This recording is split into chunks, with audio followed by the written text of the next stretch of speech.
Ya, terima kasih untuk pelayanan Bapak Ibu, Bapak-bapak ya semuanya. Saya sempat apa ya, ngelihat tadi sedikit silau. Ya, Kavian udah singgung tadi malam. Nanti besok kalau mau ini apa ibadah, jangan lupa pakai kacamata hitam katanya. Hanya beberapa bapak-bapak yang kurang tampil ya. Kalau enggak mungkin kita nggak bisa lihat saking silaunya. Ya, terima kasih sekalipun 2 minggu lalu yang pelayanan ibu-ibu dan minggu ini bapak-bapak tidak mau kalah. Ya, terima kasih untuk pelayanannya. Bapak Ibu Saudaraku yang diberkati Tuhan, hari ini kita akan belajar dari sebuah tema. Ya, temanya stable. Bapak Ibu sudah tahu arti stable? Ya, sangat sederhana, langsung bisa dijawab stabil. Tapi Bapak Ibu yang dikasih Tuhan, hari ini kita akan belajar dari sebuah kandang kuda. Kenapa kandang kuda? Karena kata stable itu pada mulanya berasal dari digunakan dalam konteks kandang kuda, ya. Bapak Ibu yang dikasih Tuhan, tema ini cukup menarik, tapi fokus kita bukan kandang kudanya ya Bapak Ibu ya. Ya, bagi Bapak Ibu yang sudah pernah lihat kandang kuda, ya sudah pernah lihat mungkin, atau yang sering mungkin yang kita lihat kudanya ya, tapi kita sering sekali tidak melihat. Nah, saya lupa mencantumkan gambarnya. Jadi Bapak Ibu yang dikasihi Tuhan, kandang stable itu pada sekarang ini diartikan dengan sangat mudah, stabil. Mungkin kita sering menggunakan kata stabil gitu ya. Ya, tapi pada waktu itu stable itu adalah bahasa yang digunakan untuk menunjukkan kandang kuda tadi. Kandang kuda itu memiliki sifat yang kokoh. Kenapa kokoh Bapak Ibu yang dikasihi Tuhan? Nah, jadi Bapak Ibu sudah tahu ya bagaimana kuda ya. Nah, jadi sering sekali orang kalau sudah dikatakan sionya apa? Kuda gitu ya. Oh, orangnya nggak bisa diam ini, sedikit liar kata itu bahasa yang sering saya gunakan. Tapi sebenarnya bukan begitu. Jadi kalau misalkan kuda itu terancam, misalkan ada cuaca yang tidak baik atau mungkin ada serangan musuh, Bapak Ibu tahu ya bagaimana gerakannya. Itu sangat apa ya? Sangat luar biasa. Ya, luar biasa yang dimaksud ini terlalu gerusa-gerusu gitu ya. Artinya butuh tempat yang kuat agar kiranya tempat peristirahatannya itu nyaman bagi dia. Nah, pada saat itu kandang kuda itu digunakan dari kayu, tapi bukan sembarang kayu, kayu yang kuat, kayu yang kokoh. Kemudian digunakan dari bahannya baja atau digunakan dari bahan beton. Nah, jadi ini sudah dari zamannya dulu Bapak Ibu ya, kandang kuda itu. Kemudian kandang kuda itu dibuat dengan pondasi yang dalam dan sangat kuat agar bangunan yang berdiri itu tidak goyah ketika misalkan kudanya mengamuk, kudanya beraksi saat saat terancam gitu, sehingga tempat perlindungannya dia itu tetap kuat. Nah, jadi stable yang dimaksud pada waktu dulu itu adalah sebuah tempat, yaitu kandang kuda. Tetapi berangsur-angsur abad ke-12 menurut bahasa Prancis ya, kata tadi yang kandang kuda itu lambat laun berubah menjadi pengertiannya adalah bangunan yang kokoh. Ya Bapak Ibu, bangunan yang kokoh. Kita bisa lihat kayak gedung pencakar langit ya, itu bisa stabil karena dia pondasinya kuat. Bagi Bapak Ibu yang kontraktor yang paham lah ya bagian ini, pasti ngerti kenapa bangunan ini bisa tinggi sampai beratus-ratus lantai gitu, karena dia punya pondasi yang kuat dan bahan materialnya pasti adalah bahan yang terpilih. Bapak Ibu Saudaraku yang terkasih, lambat laun juga menurut bahasa Inggris kata stable itu semakin berubah, yaitu menjadi kata sifat. Ya, menunjukkan bahwa karakter seseorang stabil. Ya, bukan lagi hanya sebuah arti kandang kuda yang kokoh atau bangunan yang kokoh, tapi hari semakin hari menunjukkan sebuah keadaan atau menjadi satu kata sifat. Sehingga ketika kita merespon seseorang, emosinya enggak stabil ya. Jadi sering sekali kita menggunakan kata stabil di dalamnya. Dan di Indonesia juga hari-hari ini menggunakan kata stabil dikaitkan dengan ekonomi ya, rupiah stabil gitu ya, ekonomi yang stabil dan banyak hal lain, politik yang stabil gitu ya. Jadi stabil itu sekarang udah menjadi hal yang umum bagi kita dan menjadi kata yang sehari-hari kita gunakan. Tetapi secara umum menurut KBBI, stabil itu memiliki pengertian yang mantap, pengertian yang kokoh, pengertian yang tidak berubah-ubah atau pengertian yang tidak goyah. Nah, jadi ketika kita melihat seseorang yang memiliki sikap hidup yang tidak goyah, sering sekali kita bilang dia stabil ya dalam menjalani hidup ini gitu. Nah, stabil berbanding terbalik atau lawan katanya dengan labil ya Bapak Ibu, stabil dan unstable untuk kata labil. Nah, jadi kita hanya bisa memilih satu, tidak bisa. Kita nggak bisa memilih kita bersikap labil dalam waktu bersamaan kita juga stabil. Ketika kita sudah goyah, artinya kita sudah menjadi pribadi yang labil. Ketika kita punya satu pendapat, kemudian pendapat itu goyah, nah berarti artinya kita labil di dalamnya. Nah Bapak Ibu yang dikasihi Tuhan, seperti pohon oak, Bapak Ibu mungkin jarang menemukannya tapi mungkin pernah lihat. Pohon oak ini adalah lambang yang digunakan untuk menunjukkan sebuah kekokohan. Ya, karena apa? Akarnya itu bisa, kalau dalam biologi itu akarnya akar tunggal. Ya, jadi akarnya itu bisa menancap ke tanah sampai 15 meter dalamnya. Dan itu membuat pohon ini sangat kuat. Pohonnya juga ada batangnya juga batang yang sangat kuat. Kalau terjadi kebakaran ringan, pohon ini masih bisa tetap berdiri. Mungkin kulit-kulit pinggirnya saja yang hangus. Kemudian Bapak Ibu yang dikasihi Tuhan, pohon oak ini juga memiliki daun yang kuat melekat pada rantingnya. Ya, melekat pada, sehingga daunannya ini dijuluki green apa ya, saya lupa, tetapi menunjukkan bahwa sekalipun terombang-ambing angin, dia tidak mudah jatuh, tidak mudah gugur. Nah, jadi Bapak Ibu yang dikasihi Tuhan, pohon oak ini menjadi sebuah lambang untuk kekokohan. Jadi ketika orang sering mengilustrasikan apa yang kokoh, apa yang teguh, apa yang kuat, nah orang sering menggambarkannya dengan pohon oak ini. Nah, Bapak Ibu yang dikasihi Tuhan, hari ini kita akan belajar bersama tentang stabil yang akan kita bahas dalam Alkitab. Ternyata dari banyaknya tokoh Alkitab, ada satu teks yang di mana di situ Yesus mengatakan bahwa orang itu stabil. Maka dari itu mari saya mengajak kita semua membuka Alkitab kita dari Matius pasal 15 ayat 21 sampai 28.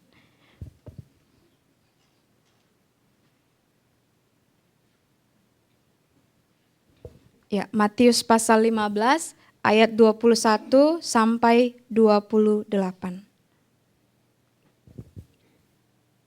Bapak Ibu sudah menemukannya?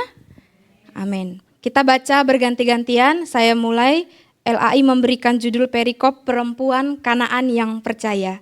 Lalu Yesus pergi dari situ dan menyingkir ke daerah Tirus dan Sidon.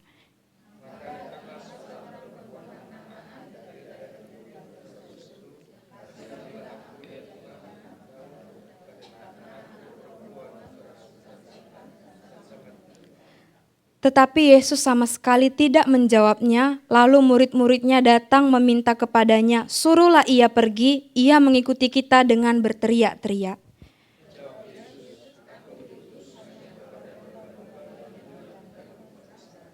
Tetapi perempuan itu mendekat dan menyembah dia sambil berkata, Tuhan tolonglah aku.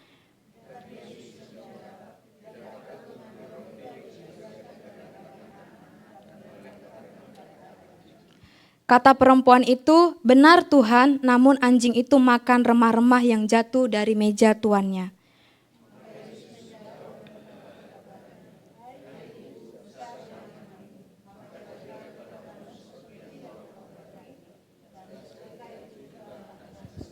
Ya, amin Bapak Ibu Saudaraku yang dikasihi Tuhan. Saya yakin bahwa teks ini bukan pertama kali kita baca. Betul Bapak Ibu? Mungkin juga sudah sering kita dengarkan, bahkan beberapa bulan yang lalu Pak Vincent menyampaikan khotbah ini tetapi dengan tema yang berbeda di kaum ibu. Nah, hari ini kita belajar dan mengaitkannya kepada stabil yang sesuai dengan tema kita. Bapak Ibu yang dikasihi Tuhan, kita melihat di sini ada satu kejadian di mana seorang ibu sedang menjumpai Yesus di kota Tirus dan Sidon. Nah, ketika dia datang kepada Yesus, dia punya maksud. Maksudnya adalah meminta bantuan sama Tuhan Yesus. Karena apa Bapak Ibu? Karena anaknya kerasukan setan. Saya mau tanya, Bapak Ibu sudah pernah tidak melihat orang yang kerasukan setan? Pernah ya? Ya. Sering, kata Pak Asyong, sering. Jangan sampai setan yang dimaksud ini tanda kutip ada yang lain. Ya, Bapak Ibu dikasih Tuhan, pengalaman saya secara pribadi, saya dulu waktu sebelum masuk kampus tidak pernah melihat orang percaya itu kesurupan. Pengalaman saya secara pribadi. Ya, yang saya lihat itu teman-teman kita yang ini berbeda keyakinan dengan kita. Tetapi ketika saya masuk dalam ranah teologi, masuk ke kampus, ternyata makin dekat Tuhan, setan pun juga nggak mau kalah makin dekat ya. Ya ternyata saya nggak menyebutkan siapa dan bagaimana, tapi ketika saya menyaksikan seseorang yang kerasukan setan, benar-benar sangat menakutkan Bapak Ibu. Ya, saya mengaku bahwa saya takut gelap. Ditambah saya melihat seseorang yang kerasukan setan, benar-benar menakutkan. Dia histeris, semua barang yang ada dicampakkan, tiba-tiba bahasanya berubah. Bapak Ibu pernah gak melihat orang kerasukan setan pakai bahasa Korea? Wow Bapak Ibu, betul, tapi saya menyaksikan. Dia berbahasa Korea, sebentar dia berbahasa Inggris, sebentar lagi dia berbahasa Jepang. Ya, berbahasa yang lain. Ini jangan-jangan kemasukan setan luar negeri. Setan luar negeri ya. Ya, jadi Bapak Ibu yang dikasih Tuhan sangat membuat kita itu bisa tercengang. Jadi setan itu menipu orang-orang yang mau menolong dia pada saat itu dengan menggunakan bahasa-bahasa yang tidak dimengerti. Ya, sebentar dia bahasa Korea, kita panggil, kalian tahu nggak artinya? Kalian tahu nggak? Nggak ada yang tahu. Kemudian dia ganti bahasa yang lain. Ya, kemudian satu waktu dia bilang, aku minta minum, kan? Kalau orang kerasukan suaranya itu nggak lagi seperti suaranya. Ya, aku minta minum. Sebentar seperti ada sosok yang lain bilang, jangan kasih dia minum. Itu satu badan Bapak Ibu. Benar-benar membingungkan. Tiba-tiba nanti dia tiba-tiba dia lari, tiba-tiba kami di asrama itu lantai ketiga di atas gereja. Lantai ketiga sampai lantai kedua dia bisa loncat dalam 2 kali loncat. Padahal dia anak tangganya kurang lebih 15 anak tangga, gak terlalu tinggi lantai 2 ke 3. Bapak Ibu benar-benar kita itu kaget. Tiba-tiba nanti dia berdiri di pinggir balkon. Jadi kan lantai 2 ke 3 kami ada balkon untuk lantai 2 gereja. Tiba-tiba dia berdiri, itu menakutkan sekali. Kalau kita sudah lihat dia di situ, bayangan kita dia adalah mau loncat gitu ya. Jadi benar-benar waktu itu kami semua teman-teman yang ada tidak bisa istirahat Bapak Ibu ya. Selalu berjaga-jaga berdoa untuk pribadi, berdoa untuk keluarga dimanapun. Karena biasanya ketika kita menengking kuasa jahat itu, dia bukan hilang tapi pindah Bapak Ibu. Nah barang siapa yang imannya lemah, ke situlah dia datang. Jadi gak semua orang berani untuk berani mengusir setan. Nah Bapak Ibu yang dikasih Tuhan, ketika saya melihat, menyaksikan, tiba-tiba nanti saya jujur ini saya bukan cerita fiktif ya, pengalaman saya. Tiba-tiba rak sepatu goyang Bapak Ibu tengah malam, itu terjadi. Ya saya nggak tahu ya bagaimana diri saya, tapi saya benar-benar ketakutan, berdoa sampai ketakutan, nggak bisa tidur sepanjang malam. Dan saya melihat bahwa orang yang kerasukan setan itu sangat tersiksa Bapak Ibu. Sangat-sangat tersiksa. Ketika kita mau topang dia dalam doa, setan itu nggak terima, yang ada apa? Kalian jangan sok-sokan mau mengusir saya katanya. Kalian loh kalau saat teduh main-main katanya. Ada yang tertidur, dia buka semua dosa-dosa orang yang mau menolong dia itu Bapak Ibu. Jadi sangat tidak mudah ya. Dia bongkar semua rahasia. Jangan sok-sokan kalian mengusir setan. Kalian juga setan. Mungkin setan mau ngomong begitu ya. Jadi yang lain ini mungkin ada menyimpan belum beres dalam dirinya. Gak berani berdoa. Karena takut nanti dosanya tersingkapkan saat itu ya. Jadi Bapak Ibu benar-benar kuasa setan itu ya kita memang gak bisa bilang dia lebih keren dari Tuhan, bukan ya. Tuhan bilang bahwa kuasa yang diberikan kepada kita lebih besar dari segala kuasa apapun yang ada dalam dunia. Tetapi ketika iman kita tidak kuat menghadapi orang-orang yang kerasukan setan, jangan sampai dia pindah kepada kita. Nah, Bapak Ibu yang dikasih Tuhan, saya mau sampaikan di sini bahwa orang yang kerasukan setan itu sangat-sangat tersiksa. Gak bisa diam Bapak Ibu, kalaupun diam itu hanya bentar.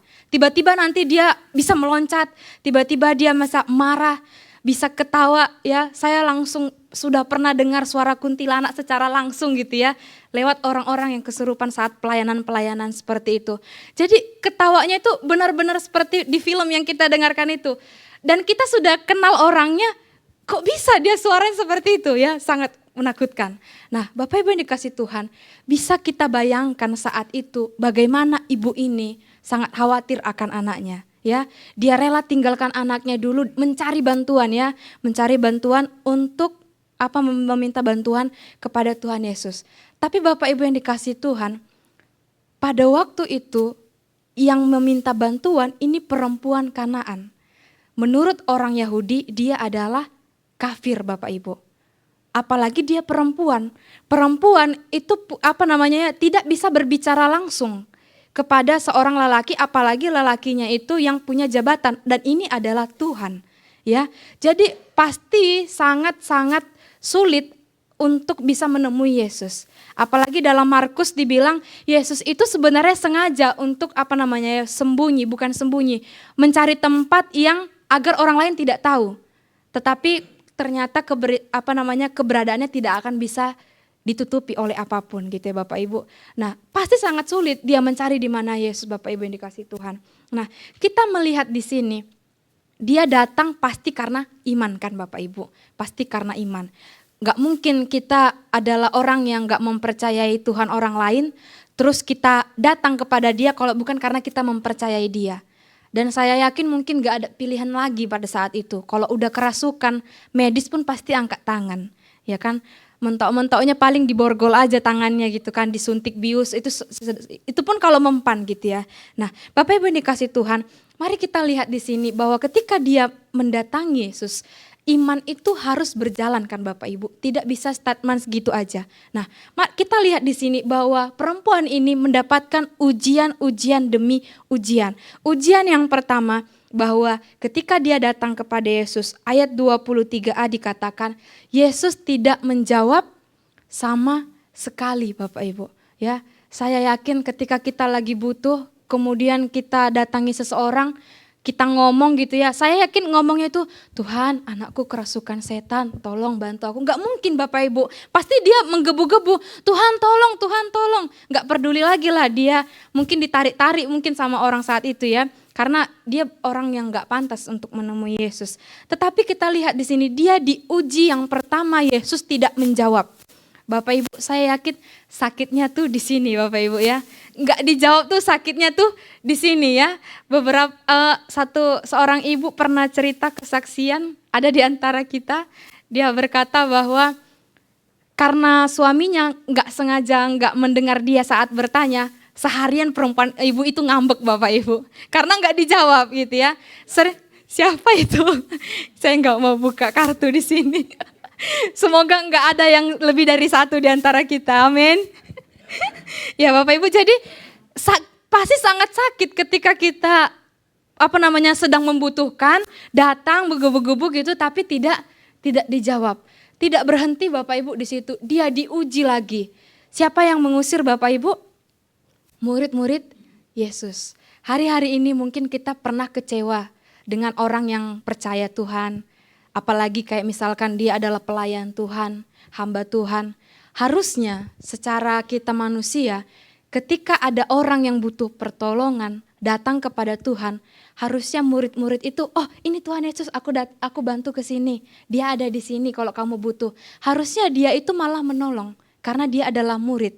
Orang yang kenal dekat dan orang yang melakukan pekerjaan Tuhan. Tetapi faktanya imannya diuji lagi bahwa dia diusir Bapak Ibu. Hari-hari ini mungkin kita pernah kecewa dengan orang-orang yang dalam tanda kutip adalah pelayan Tuhan, adalah hamba Tuhan, adalah orang yang percaya kepada Tuhan. Ketika kita mau datang bukan dia mensupport, malah dia menjatuhkan mental kita ya. Itu sangat menyakitkan. Tidak berhenti hanya sampai di situ Bapak, sudah tidak dijawab, diusir, kemudian ditolak lagi. Akhirnya Yesus buka bicara ya. Yesus berkata bahwa aku diutus hanya kepada domba-domba hilang dari umat Israel. Bapak Ibu, dia mendapatkan penolakan. Saya yakin perempuan ini sudah tahu bahwa dia itu bukan orang Israel dan nggak bisa gitu ya. Tetapi di sini Yesus menolak dia. Dikatakan bahwa aku datang hanya kepada domba-domba yang hilang dari Israel. Sangat jelas Bapak Ibu. Aku datang bukan untuk kamu, kata Tuhan Yesus. Aku datang untuk anak-anakku, katanya. Bapak Ibu, saya yakin ketika kita mau, misalkan saya bersyukur kalau kita punya Tuhan yang menjawab itu Tuhan itu mau mencari jiwa. Tapi dia enggak gila jiwa Bapak Ibu. Jiwa yang dia cari itu adalah yang benar-benar percaya. Bukan hanya sekedar ikut join bergabung dengan agama kita. Kalau Tuhan Yesus mencari jiwa hanya untuk biar join dengan percaya dia, pengikut dia. Oh ini kesempatan besar Bapak Ibu. Bukankah di luar sana banyak orang berlomba-lomba. Kalau kamu ikut kami nanti akan diberi ini. Akan diberi sumbangan, akan diberi ini, dibantu itu. Kan biasanya begitu Bapak Ibu. Tetapi Yesus, orang mau datang sama dia malah ditolak. Tapi pasti punya maksud ya Bapak Ibu. Imannya diuji bertubi-tubi Bapak Ibu. Tidak dijawab, diusir, ditolak. Dan yang terakhir itu dihina.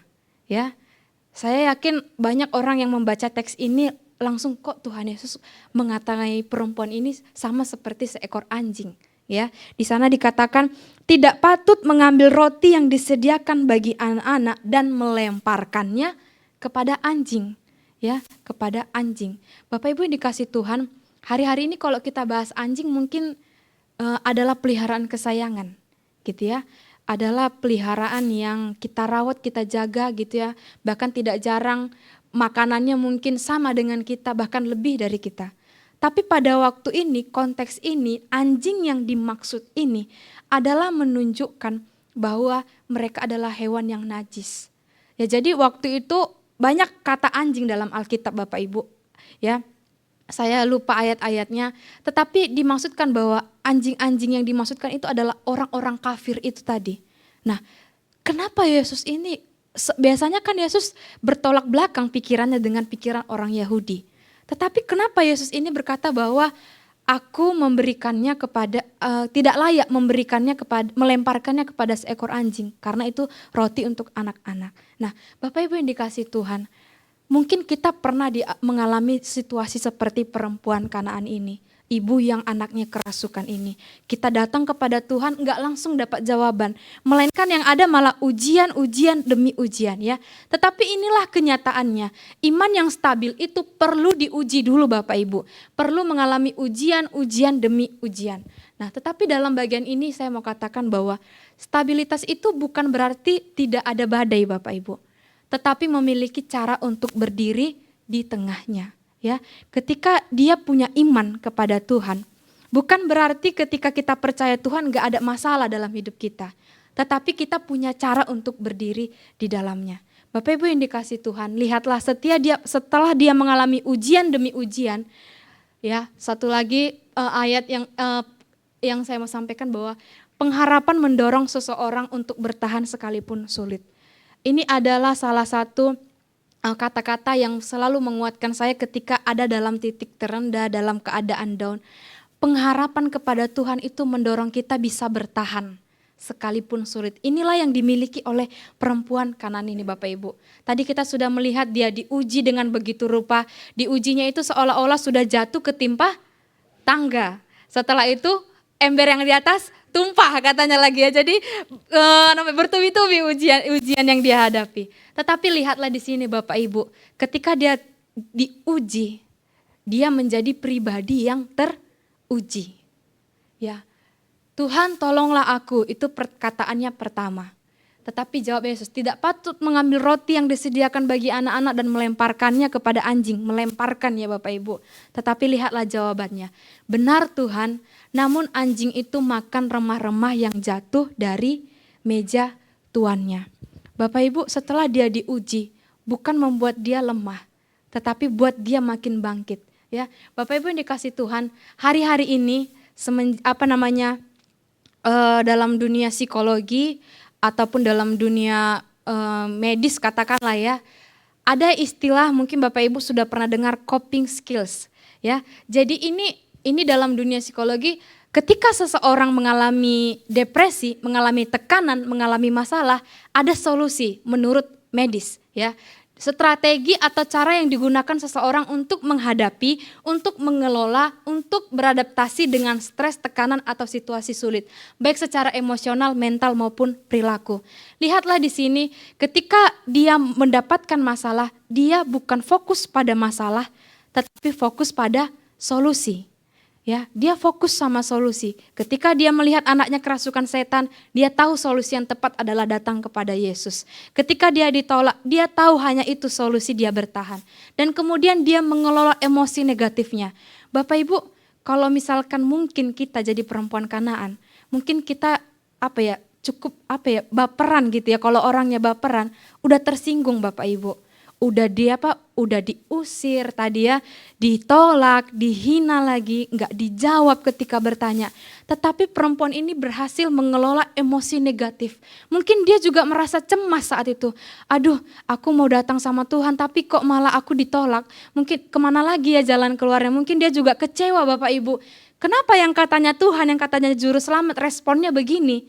Katanya dia bisa menyembuhkan, kok susah banget menyembuhkan. Katanya dia pernah membangkitkan orang mati, tapi kok susah sekali.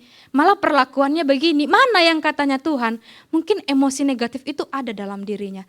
Tetapi dia berhasil mengelola emosi negatif itu. Kemudian dia mengubah perspektif cara berpikirnya Bapak Ibu. Ketika kita punya masalah, apakah kita fokus pada masalah atau solusi? Dia menggunakan kata-kata Yesus bukan sebagai menganggap hinaan, tetapi menjadi peluang Bapak Ibu. Yesus itu ngomong tidak patut memberikan roti melemparkannya kepada anjing. Tetapi Bapak Ibu yang dikasih Tuhan, ini dijadikannya celah untuk membujuk Yesus istilahnya ya, untuk meminta sama Yesus. Benar Tuhan katanya. Aku ini memang anjing, aku ini memang orang kafir, aku memang bukan pengikutmu, bukan orang yang engkau pilih untuk menjadi berkat bagi bangsa lain. Memang bukan aku, tetapi izinkanlah aku untuk mendapatkan remah-remahnya saja katanya. Enggak apa-apa bukan roti yang utuh untukku katanya Bapak Ibu, tapi biarkanlah remah-remahnya itu menjadi bagianku. Ya, Bapak Ibu yang dikasih Tuhan, dia meresponi masalah itu dengan bijak. Ya, dia meresponi masalah itu dengan cara berpikir yang positif Bapak Ibu. Dengan cara berpikir yang positif. Di saat orang lain mungkin menghadapi persoalan seperti ini mundur, tapi dia menjadikan jawaban Yesus sebagai celah untuk dia dia ditolong oleh Tuhan Yesus. Bapak Ibu yang dikasih Tuhan, bagian selanjutnya kita lihat di sini. Ketika dia diuji terus-menerus, akhirnya dia menjadi pribadi yang teruji. Setelah dia menjadi pribadi yang teruji, dia terpuji, Bapak Ibu ya. Diuji, teruji, terpuji, Bapak Ibu. Terpuji di sini dikatakan, maka Yesus menjawab dan berkata kepadanya, "Hai ibu, besar imanmu, maka jadilah kepadamu seperti yang kau kehendaki." Dan seketika itu juga anaknya sembuh. Bapak Ibu yang dikasih Tuhan, kata "hai ibu, besar imanmu" ini sama kata besar yang dipakai Yesus ketika dia mau menegur murid-muridnya, bahwa ketika Bapak Ibu ingat ya perumpamaan biji sesawi ya, kasusnya pada saat itu adalah ada seorang ibu juga anaknya kerasukan setan. Terus ibu ini datang kepada Tuhan Yesus bilang, "Aku sudah datang kepada murid-muridmu, tetapi murid-muridmu gak bisa menyembuhkan." Kemudian Yesus marah saat itu, katanya bahwa imanmu engkau, hei angkatan orang yang kurang percaya. Ini sama murid-murid Bapak Ibu. Nah dalam bagian ini adalah hal yang kontras. Ketika Yesus memuji ibu ini, "Hai ibu, besar imanmu." Secara langsung Yesus sedang menegur murid-murid bahwa lihat ibu ini aja yang gak mengikuti aku dari awal, dia bisa punya iman sebesar ini. Masakan engkau tidak bisa punya iman seperti ibu-ibu ini? Kasusnya sama Bapak Ibu, waktu itu ada orang kerasukan setan, tapi murid-murid tidak bisa mengatasinya, makanya datang kepada Yesus. Nah Bapak Ibu yang dikasih Tuhan, ketika Yesus mengizinkan ibu ini mengalami ujian yang begitu rupa, banyak ujian, bukan semata-mata karena Tuhan tega Bapak Ibu. Ternyata ketika saya menyelidiki lagi, anjing dalam Alkitab ternyata ada 2 kata. Saya tidak tuliskan, yang satu kuyon, yang satu kurion kalau tidak salah. Kuyon itu menunjukkan anjing-anjing orang kafir tadi. Tetapi anjing yang dimaksudkan khusus bagian itu dibuat lebih kecil maknanya, sehingga banyak penafsir yang berkata bahwa kalau kita ngomong dasar lu anjing, ya maaf Bapak Ibu ya, itu contoh kasar yang pertama. Tetapi ketika Yesus berkata anjing ini tadi, ini kita menghaluskan bahasanya. Kita mungkin yang punya peliharaan anjing gitu ya, mengatakannya dengan sebutan kesayangannya.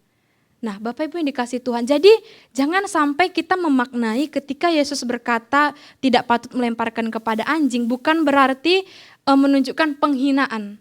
Tetapi karena Yesus sudah tahu iman ibu ini besar Bapak Ibu. Ya, maksud Tuhan Yesus pada saat itu mengizinkan dia diuji karena Tuhan sudah tahu duluan kepercayaannya. Makanya diizinkan lewat kesempatan ini bisa menegur juga murid-muridnya. Dan selanjutnya Bapak Ibu, di sini Yesus mau menyatakan keselamatan itu milik semua orang. Ya. Jadi mematahkan pemikiran konsep orang Yahudi, keselamatan hanya milik orang Israel, titik. Nah itu konsep mereka, yang lainnya kafir, tidak ada koma gitu ya, titik gitu ya. Tetapi Yesus sedang mematahkan pandangan itu bahwa keselamatan milik semua orang. Lihatlah Bapak Ibu, seringkali Yesus itu mengizinkan orang-orang luar untuk dijadikan teladan bagi kita. 1 orang yang mengucap syukur dari 10 orang itu adalah orang Samaria. Kita disuruh mengucap syukur dari orang itu. Perempuan Samaria juga ya, perempuan yang ini Bapak Ibu, perempuan Dursila yang dalam arti perempuan malam gitu ya. Nah orang-orang yang seperti itu yang dipakai Tuhan untuk menegur orang-orang yang kurang percaya dan mengingatkan kita hari-hari ini. Nah Bapak Ibu yang dikasih Tuhan, hari ini kita melihat bahwa iman ibu ini setelah diuji, dia tetap kokoh, tetap teguh pada pendiriannya, tetap stabil Bapak Ibu. Tidak ada celah sedikit pun untuknya ragu kepada Tuhan. Apa alasannya dia tidak ragu kepada Tuhan? Satu-satunya alasan yaitu karena imannya kepada Tuhan, didorong oleh kasihnya kepada anaknya sebagai seorang ibu. Bapak Ibu yang dikasihi Tuhan, ketika kita berbicara iman itu tidak selalu berkata percaya, itu kan masih abstrak ya Bapak Ibu, percaya seperti apa. Nah John Calvin itu pernah bilang bahwa dalam bukunya ada 3 elemen iman.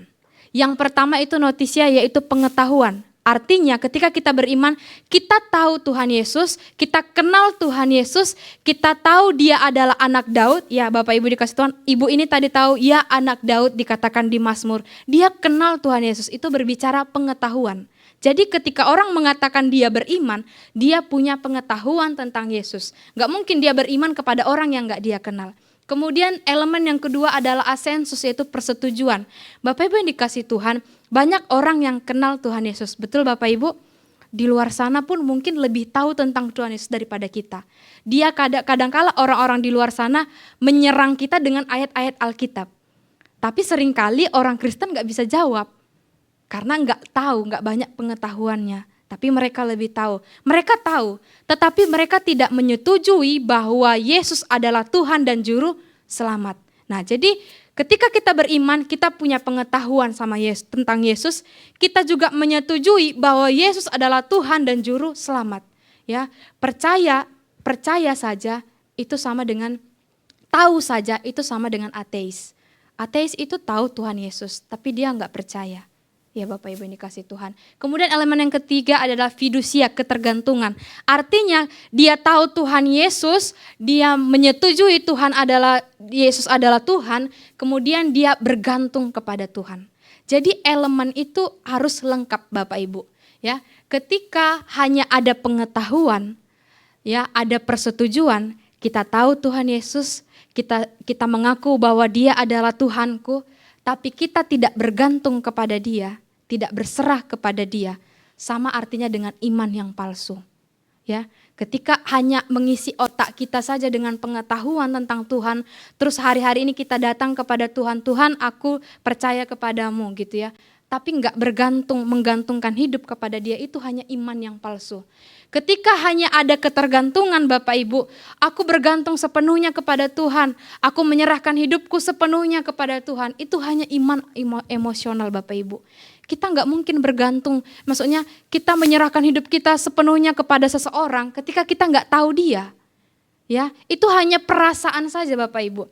Sehingga sering sekali sekarang orang percaya datang ke gereja memuji Tuhan dengan semangat, tahu firman Tuhan, setuju Tuhan Yesus itu ada, Tuhan Yesus itu adalah juru selamat, tapi nggak bergantung tadi seperti itu. Tetapi ketika orang hanya bergantung tapi nggak tahu Tuhan, sering sekali dia hanya sering kecewa Bapak Ibu ya, karena hanya emosional. Pokoknya aku percayakan hidupku sama Tuhan. Tapi dia nggak tahu kalau ketika Tuhan menyetujui permintaannya itu harus sesuai kehendaknya, maka dia kecewa. Bapak Ibu yang dikasih Tuhan. Selanjutnya, ketika hanya ada pengetahuan dalam diri kita, tapi nggak menyetujui Tuhan dan Juru Selamat, tapi kita nggak bergantung hidup kepadanya, maka itu hanya menjadi pengetahuan yang dingin. Hanya tahu dan tahu dan tahu, seperti orang-orang di luar sana menyelidiki firman Tuhan, mencari kesalahan, tapi dia nggak percaya, nggak mengaku, dan dia nggak bergantung kepada Tuhan. Nah, kita melihat dari perempuan Kanaan ini, secara pengetahuan dia tahu Yesus adalah sumber mukjizat. Dia mengakui engkau adalah anak Daud, ya. Dia secara pengetahuan dia mengakui. Secara persetujuan dia percaya, makanya dia datang Bapak Ibu, makanya dia bertahan. Dia percaya Yesus mampu menyembuhkan anaknya. Secara ketergantungan dia bergantung sepenuhnya kepada Tuhan. Nah, dalam bagian ini mari kita lihat diri kita. Ketika kita bilang saya beriman kepada Tuhan, apakah kita tahu siapa Tuhan? Kalau belum tahu, mari kita belajar lebih dalam lagi. Ketika kita bilang kita beriman sama Tuhan, apakah mulut kita mengaku aku percaya Tuhan dan hati kita berkata bahwa aku meyakini Tuhan dan Juru Selamat? Itu harus sejalan Bapak Ibu. Ada orang yang mengakui dalam hati, tapi mulutnya nggak berani bicara. Saat ditanya seperti Simon Petrus ya, seperti Petrus. Hatinya percaya Yesus pada saat itu, dia menggebu-gebu, tapi ketika ditanya ibu-ibu, dia nggak berani ngomong. Nah, Bapak Ibu yang dikasihi Tuhan, mari kita belajar bahwa perempuan Kanaan bisa melewati ujian demi ujian sampai dia menjadi pribadi yang teruji, sampai dia dipuji oleh Tuhan. Itu karena dia punya 3 elemen iman tadi. Ya, jadi ketika iman kita koreksi, oh saya pengetahuan saya kurang lengkap, tapi saya menggantungkan hidup saya, maka itu hanya iman emosional Bapak Ibu, hanya iman emosional. Bapak Ibu yang dikasih Tuhan, ketika kita beriman kepada Tuhan tanpa ada pengetahuan, ya seperti parasut ini, orang yang tidak memiliki pengetahuan tentang Tuhan Yesus tanpa persetujuan, itu sama seperti orang yang melompat gitu ya, terjun parasut itu seumpama terjun parasut. Kalau dia nggak punya pengetahuan, dia hanya lompat tanpa parasut tadi. Tetapi ketika orang yang hanya bergantung kepada Tuhan, terbalik Bapak Ibu, orang yang bergantung kepada Tuhan, dia hanya lompat tanpa menggunakan parasut. Tetapi ketika orang yang hanya tahu pengetahuan, hanya tahu pengetahuan tentang Tuhan, dia tidak berani melompat. Mengerti maksud saya Bapak Ibu ya? Sulit bahasa saya. Jadi ketika kita hanya punya pengetahuan, kita tahu cara pakai parasut, kita tahu cara terbang, tapi ketika kita tidak punya kebergantungan kepada Tuhan, kita nggak berani melompat. Tapi ada orang yang berani lompat hanya karena, saya percaya Tuhan akan menyertai saya percaya Tuhan akan menolong saya. Tanpa pengetahuan, sama artinya orang yang melompat tanpa menggunakan parasut. Itu maksud saya Bapak Ibu ya, tadi saya sendiri nggak ngerti apa yang saya maksud. Ya Bapak Ibu, ya ini maksud saya. Jadi mari kita harus mengerti cara pakai rasut, kita harus percaya bahwa ketika kita sudah pakai itu kita aman, dan kemudian kita punya keberserahan diri gitu ya, punya keberserahan diri. Nah, dalam bagian ini Bapak Ibu yang dikasih Tuhan, menjadi refleksi bagi kita adalah apakah kita sudah memiliki 3 elemen tadi? Bapak Ibu, apakah Bapak Ibu sudah punya pengetahuan tentang Tuhan? Saya yakin kalau mungkin diukur nggak ada yang 100%. Sekalipun dia sudah doktor atau mungkin sudah profesor dalam hal teologi, tidak ada yang bisa 100% mengetahui secara penuh tentang Tuhan. Tapi mari kita lihat diri kita, apakah saya sudah tahu Tuhan, sudah tahu kebenarannya, dan kemudian apakah kita sudah menyetujui bahwa Yesus adalah juru selamat kita. Dan yang terakhir, ketika kita sudah tahu Dia, sudah menyetujui bahwa Dia adalah Tuhan kita, apakah kita menggantungkan hidup kita kepada Dia? Bapak Ibu sama seperti seorang anak kepada bapaknya atau orang tuanya, dia kenal itu bapaknya, ya, dia kenal itu orang tuanya. Terus dia tahu bahwa dia mengaku bahwa dia adalah ayahku yang akan menolong aku. Maka ketika dia seperti anak-anak yang bermain gitu ya Bapak Ibu, meloncatkan diri kepada orang tuanya, dia percaya bahwa orang tuanya tidak akan membiarkan dia jatuh. Nah seperti itulah iman yang Tuhan mau bagi kita. Refleksi yang kedua, mari uji iman kita Bapak Ibu. Apakah kita stabil atau labil saat menghadapi masalah hidup? Ya, apakah kita kalau misalkan kita jadi perempuan Kanaan, apakah kita bisa lolos melewati ujian itu atau tidak? Saya yakin hati kita nggak bisa bohong mengenai itu. Bapak Ibu yang dikasih Tuhan, saya mengaku bahwa kepribadian saya lebih cenderung atau dominan kepada melankolis. Ini dulu Bapak Ibu ya. Segala sesuatu lirikan mata orang saja, saya bisa tersinggung Bapak Ibu. Tersinggung dalam arti saya bisa memikirkan sepanjang malam. Kenapa ya tadi dia lihat aku gini ya? Ya, artinya segala sesuatu itu saya bisa pakai perasaan baperan jatuhnya Bapak Ibu. Jadi semuanya itu membuat saya itu jadi pusing sendiri gitu ya. Padahal orang nggak punya maksud. Sehingga suatu ketika ya teman saya yang sekarang bersama dengan saya, teman Bapak Ibu, dia berkata bahwa kalau sudah kenal Tuhan, jangan pakai perasaan terus. Perasaan itu dipakai betul. Tapi jangan hanya menggunakan perasaan-perasaan saja yang akhirnya menjebak diri kita sendiri. Menyulitkan diri kita sendiri. Bapak Ibu yang dikasih Tuhan, saya pernah dan tahu betul bagaimana mengasihi musuh itu sangat sulit. Saya pernah seminggu gak tidur Bapak Ibu karena sakit hati dengan seseorang. Dan orang ini adalah orang yang saya tahu dia itu harusnya melakukan hal yang demikian, tapi tidak dilakukan. Bahkan mempermalukan kita, menyudutkan kita, membuat kita tersudutkan, membuat kita disalahpahami oleh orang banyak. Saya pernah mengalami itu. Seminggu gak tidur. Bapak Ibu yang kenal saya matanya ngantuan ya. Dosen saya itu juluki saya mata busuk karena memang ngantuk terus kerjanya. Sehingga sekarang menyesal ada beberapa pelajaran yang ketinggalan karena matanya ngantuk terus. Bapak Ibu mungkin sudah kenal saya yang cepat ngantuk, kalau udah kenyang langsung ngantuk gitu ya. Bapak Ibu dikasih Tuhan. Tapi saya pernah seminggu gak tidur. Karena itu tadi, akhirnya saya bergumul, Tuhan saya mau mengampuni, Tuhan saya mau bebas dari masalah ini. Seminggu Bapak Ibu terpejam bentar, gelisah. Terpejam tertidur, saya tanya teman saya tidur berapa lama? Cuma sejam katanya kayak gitu kan. Tidur sejam Bapak Ibu. Yang ada termimpi-mimpi oleh orang yang sama, sangat menyakitkan Bapak Ibu. Ini bukan kisah asmara ya Bapak Ibu ya. Jangan nanti saya setelah dari diledekin, bukan kisah asmara Bapak Ibu ya. Nah saya benar-benar mengalami itu. Ternyata saya belajar, kadangkala perasaan kita ini aja yang bikin kita itu terjebak Bapak Ibu. Kalau perempuan Kanaan menggunakan perasaannya aja, emosional saja, saya yakin dia nggak ada di titik anaknya sembuh, bahkan terpuji Bapak Ibu ya. Di sini dalam bagian ini kita bukan mau gila hormat Bapak Ibu atau gila pujian, bukan ini yang mau diajarkan bagi kita.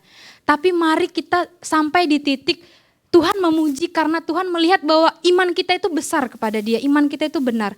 Jangan sampai Tuhan bilang, "Nyala engkau, aku tidak mengenal engkau." Itu maksudnya Bapak Ibu. Jadi bukan membawa kita untuk gila hormat, tapi mari kita jadi pribadi yang lebih stabil lagi ya. Mari Bapak Ibu, khususnya wanita-wanita, saya pun banyak belajar untuk menggunakan logika juga dalam banyak hal. Ya, nggak hanya selalu perasaan, sekalipun lebih besar perasaan. Kadang cepat kecewa, cepat merasa sedih, cepat merasa kok begini, kok begitu. Tapi ketika kita mengubah cara berpikir kita ke arah yang positif, percayalah, nggak ada sebenarnya yang terlalu menyakitkan bagi kita. Amin Bapak Ibu. Amin Ibu-ibu. Amin. Ya Bapak Ibu yang dikasih Tuhan, kesimpulan bagi kita adalah kestabilan iman kita diuji bukan saat doa dijawab tepat waktu.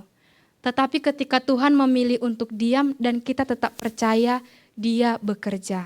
Amin Bapak Ibu. Jadi kalau hari-hari ini Bapak Ibu sedang bergumul, mari kita lihat iman kita. Kita sekarang ada di posisi mana? Apakah kita sudah di posisi yang terpuji? Ya, saya yakin itu nanti ketika di surga kelak. Apakah kita sudah teruji?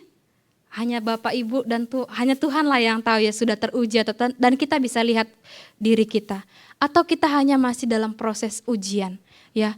Tapi jangan sampai ujiannya masih ujian yang itu saja Bapak Ibu. Jadi ujiannya nggak naik level gitu ya, nggak naik level. Nah mari koreksi diri kita. Kestabilan iman itu diuji bukan waktu kita dijawab oleh Tuhan doanya. Tapi ketika kita mampu nggak masih bertahan sama Tuhan, meski Tuhan lagi sedang diam kepada kita, seolah-olah diam. Kiranya firman Tuhan ini memberkati kita, karena diawali dengan pantun, ya saya akhiri juga dengan pantun. Hari ini dilayani oleh para ayah.